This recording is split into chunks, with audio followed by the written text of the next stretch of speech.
Hey everybody, welcome in.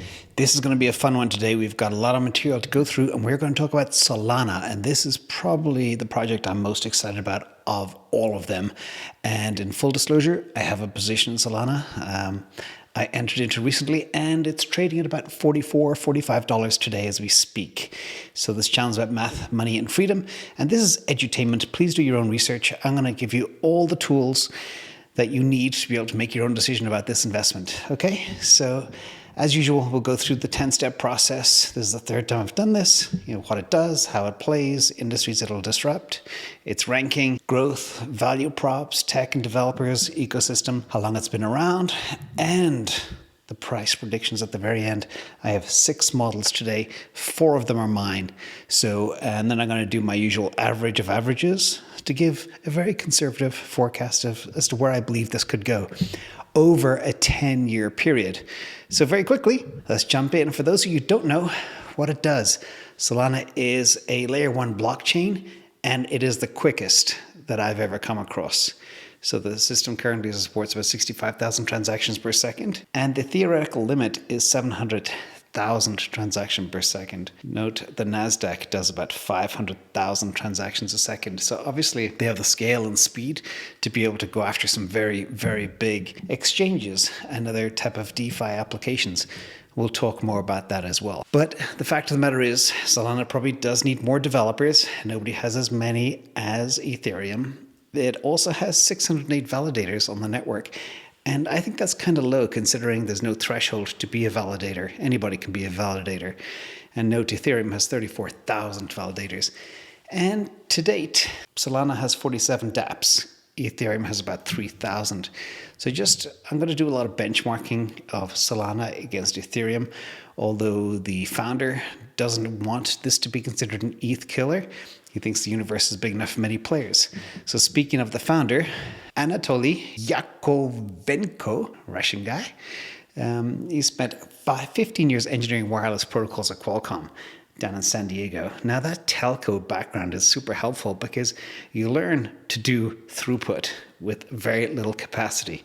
Think of cables and wires, you've got to push a lot of data through those. So that experience actually helped him probably build Solana into the most scalable solution out there. Now, Solana means sunlight or eastern wind. It's also a girl's name, which is pretty cool. And it's also a beach in San Diego. And there's probably a bunch of beaches named that all around the world. Now, this is going to be funny because it's time for a prop.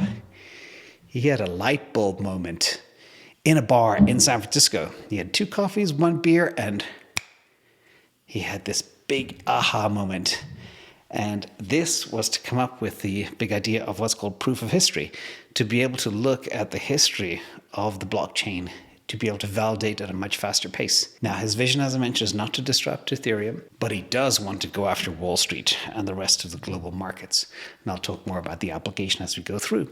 So why is it so fast? So a couple of the reasons are it combines proof of history with proof of stake consensus, which is a unique play. It has extremely low transaction fees. We're talking fractions of a penny.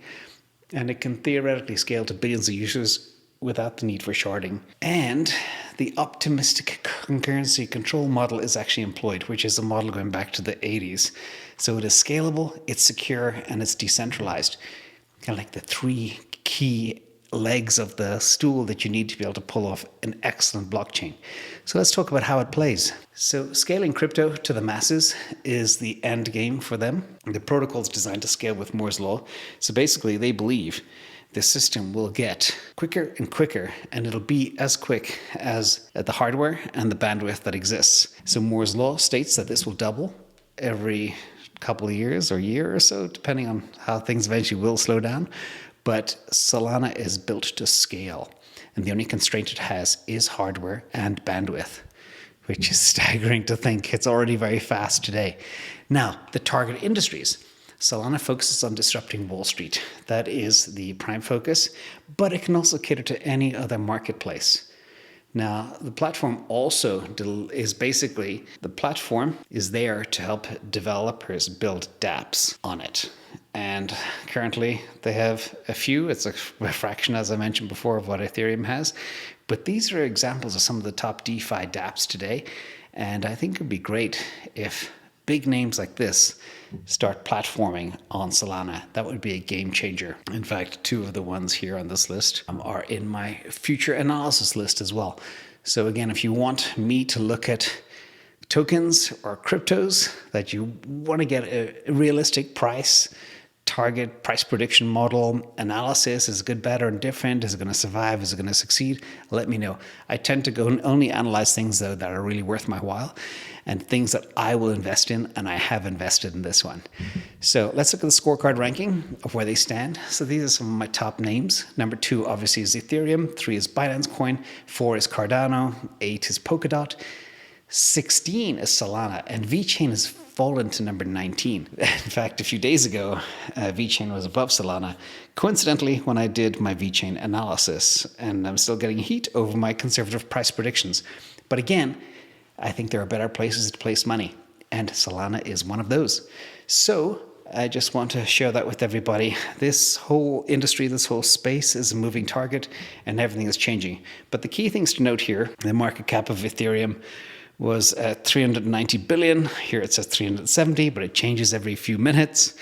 And the market cap of Solana was about 12.5. It went up to 13 billion very recently, and it bounces from between 12 and 13 over the last day or two. So it is a third of the size of Polkadot and a 30th of the size of Ethereum. So just bear that in mind. Now, note also, in full disclosure, I own Ethereum, I own Binance, Cardano, Polkadot, Solana, and VeChain. That's why I have this little list, just so you all know what I'm in. So let's look at benchmark ranking. Very interesting here when you look at the speed, and the speed is staggering. So the transaction throughput of 59,000 to 70,000 transactions per second. Ethereum is at 17. EOS, 3,900. Cardano, about 250. Tezos, 50. And Stellar Lumens is another one that people want to look at, 2,000. But sometimes when you can identify something that's so out there and crushing everything else, that tends to be where I focus. So the transaction fees, again, look at that, 0.00001 of a dollar. It is tiny. And it can finalize transactions in less than half a second. So that's also good. And it has that consensus mechanism of a combination of proof of history and proof of stake, which also makes it unique. So from all that, you can see how it stacks up against its closest competitors, and it is way out there. So super, super impressive. So let's look at growth opportunities. So they just raised a few days ago $100 million to boost growth in APAC region with a big focus in China. And the opportunity is an open, fair, censorship-resistant global marketplace. And they're going after big exchanges. Think, New York Stock Exchange, think NASDAQ, think Nikkei. And basically, it's a tool to support global price discovery. So think of this as a platform for dApps, for any type of marketplace. Could be NFTs, could be gaming, and financial exchanges, security exchanges, you name it. The growth opportunities are endless, but they're going after the big fish first. Now let's talk a bit about what they call the trilemma for scalability with blockchains. So if you've ever, little story, if you've ever done a construction project and you're dealing with contractors, it's typically the old joke is, you want speed, quality, and a low price, but you can only ever pick two. So with the world of blockchain, you got scalability, security, and decentralization. Same type of thing, pick two. You don't normally get all three in one package. So that is just one thing I want to share with you all. However, what they've done with Solana is that I believe they've cracked the code in the trilemma of security, scalability, and decentralization with these 8. Now, you could argue security remains to be seen and tested, but they are very confident in their structure because of proof of history, their Tower BFT, their Turbine, which basically block propagation protocols, Gulfstream, which is their mempool transaction forwarding protocol, C-Level, the world's first parallel smart contracts runtime, their Pipeline, which is the processing unit for validation, which means they can pull select samples out just to test large blocks very quickly. Cloudbreak, horizontally scaled database, and archivers, a distributed ledger storage. So it is staggering. Now, you could argue as well that decentralization, is it truly decentralized? They believe it is. So when we look at all this and put this all together, just in another pyramid, because I like my illustrations. So you got at the top, you got decentralization. On the left, you got scalability. On the right, you got security. Obviously, you got Bitcoin, highly secure, highly decentralized. Ethereum, you could argue with decentralization if it belongs there, but it's considered to be highly secure as well as Decred.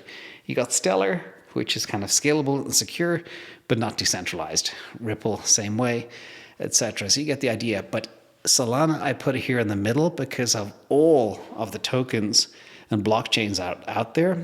I believe they have the most decentralized, the most secure, and the most scalable. Well, Bitcoin is the most secure, but they have that perfect balance of all three. So let's jump right ahead and talk about technology adoption.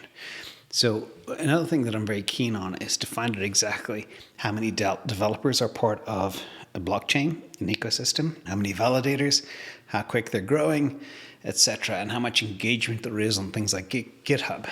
And obviously, when you look at all of this combined together, I believe Solana has created an incredible flywheel to optimize engineering effort, which is staggering. So a couple of key metrics here: the number of validators, not that high, but it's on par with Avalanche. You have the GitHub stars, you got 1,400 of them. You got GitHub comments, 13,500. So there's a lot of collaboration happening. So sometimes you could have a developer dedicated, but they're only doing 1 hour a week. But it sounds like this developer community is extremely engaged. So there's a lot of other good stuff there, but I just want to share that with you around technology adoption. So let's look at the ecosystem. A couple of things I'd like to point out. Some key partners of note, obviously Binance, which is the place to buy. Some other places like OKX and Huobi. Chainlink are a key partner, obviously, for the Oracle capability. And Tether and USDC are also part of the network too, which is very powerful. I won't mention any of the others, but you can also store this crypto on a ledger. They've got a whole bunch of wallets that they are working with as well. So ecosystem is there. It's big. It's growing. It's very established. Just in a matter of 2 years, and they've got all the key components ready to go. So when it comes to longevity and track record, it was founded in 2017 with the Proof of History white paper and the goal of creating an infinitely scalable blockchain. Again, as I mentioned before, the only limitation is bandwidth and hardware. And it is recognized as an advanced 4th generation blockchain, launched in 2019. So it's been around a while. But again, now we're on 4th generation blockchains. It just shows how fast the space is coming, but they are considered one of the most advanced.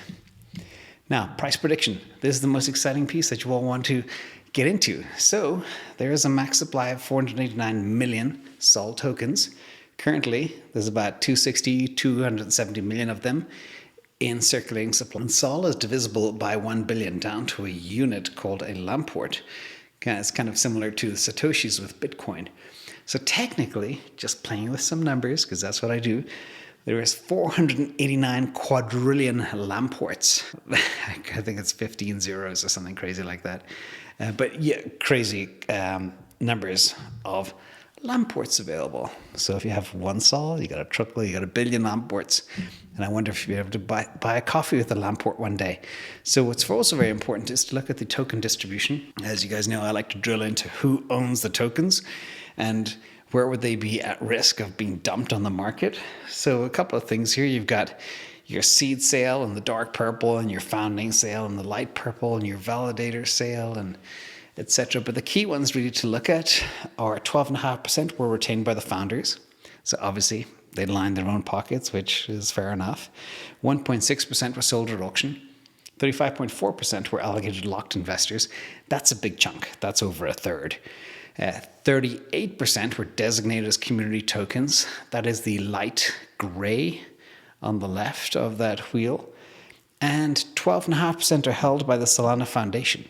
So if you add up the key ones, the Solana Foundation, you've got investors with about 35.4% and founders 12%. That's already above 60% is closely held. And that's important to be aware of that in case this 60% of tokens suddenly gets dumped. if the founders move on to different projects or they get cold feet, that's a risk that everybody needs to be aware of. So price prediction forecast. We're going right into the meat here. So I've got 6 models. This is the first one. This comes from Coin Price Forecasts, which is a website. And it was interesting to look at their analysis because it wasn't too distant from my analysis. So I always show the other people first, just so people don't kick and scream and say my numbers are too conservative or too crazy or whatever else. So according to this would result in a 6x by year end, which means a token price of 264, which is very attractive. I know a lot of people want 10x's, but 6x is very impressive. A 20x by 2025 and a 40x by 2030, which would take us up to about $1,600. So that's the first model. The second model is from the Wallet Investor Forecasts, and they just went out to 2022. And what they basically, I don't know how scientific this is, but again, it was sort of kind of in line with what I was doing with this. It'll increase by $20 in value every 3 months. So not really saying a lot, but their year-end price prediction is about $96, which is a 2x, a 2 and a bit x from where we are today. So they were the only kind of good models I could find. So in the absence of being able to pull good ones in, I decided to create my own. And again, you guys can take these, and if anybody wants the models, let me know, and play with them yourselves. Make your own assumptions. Do your own research as to how big this could go. But my very first model is IA, for Invest Answers, crypto dominance model, where they could be 1% of all market cap, and that's about a 1.6x from where they are today. A couple of things to be aware of. This assumes that Bitcoin is still at a 40% dominance, kind of where it is today. That means the rest of the crypto market's worth about 58% of that, and 1% of that would be from Solana.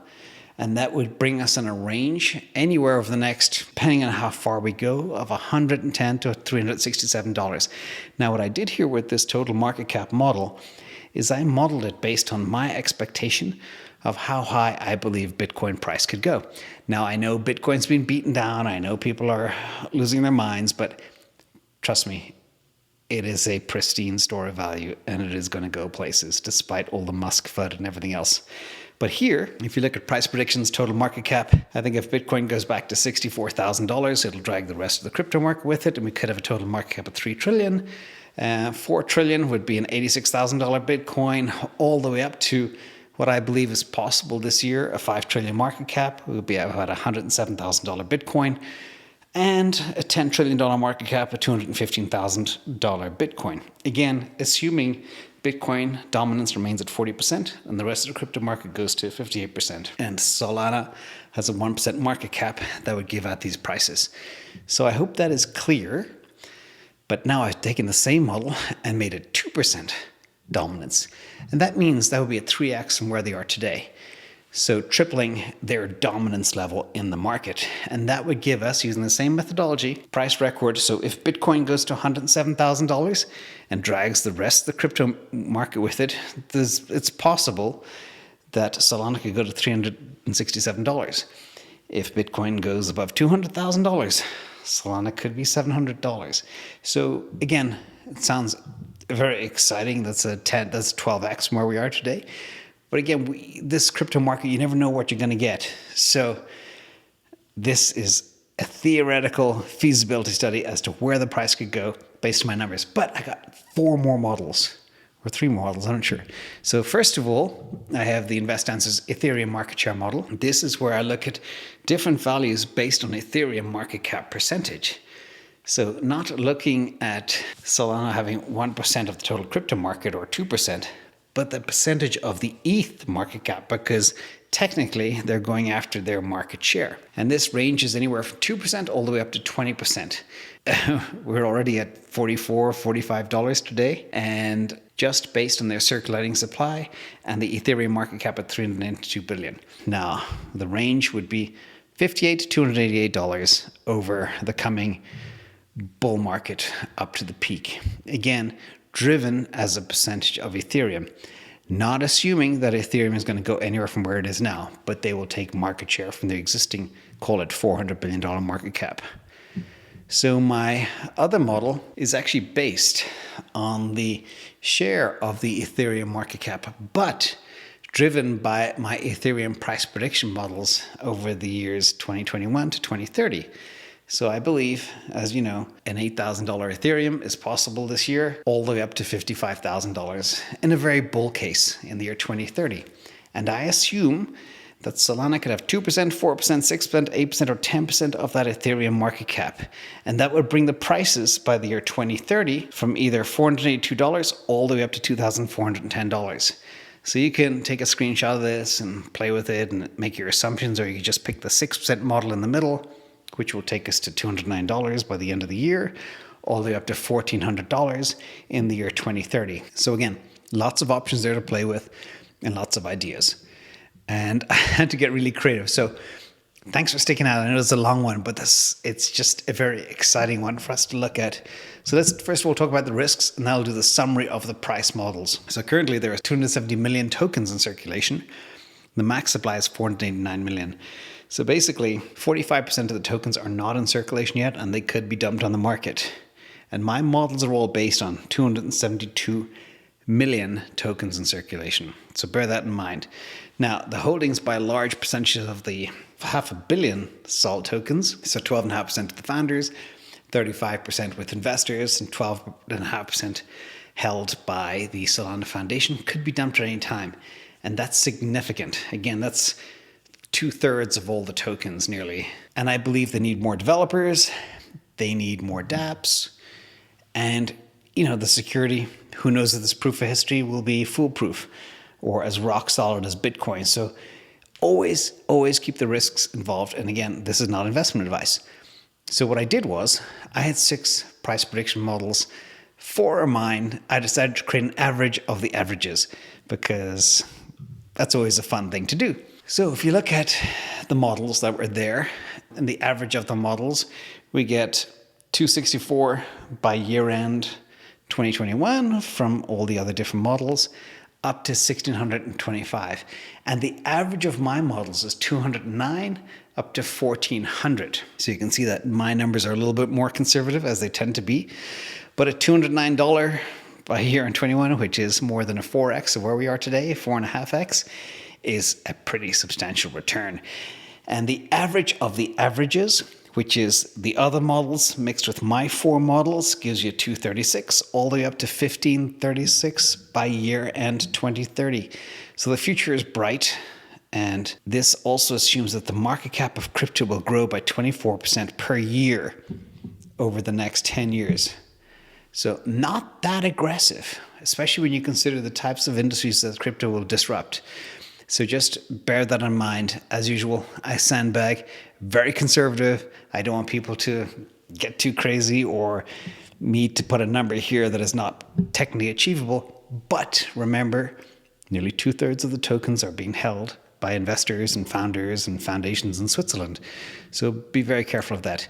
And the other key assumptions here are for Sol to go from 1/30th of the ETH market cap to 1/15th ballpark. So it has to really double in its dominance against ETH. And the price could go up 4x in 2021 and another 35x by 2030. So that's Solana. And if you don't understand the conclusion, I like it, but there are risks. But I like it a lot. Of all the ones I've analyzed so far, this is my new pet favorite. So big thank you to everybody on Patreon. And I love working with you every day. Hold tight. It's a dark time. Things will get better. And everybody else out there, if you like this, hit the like, subscribe. Talk to you soon. Bye.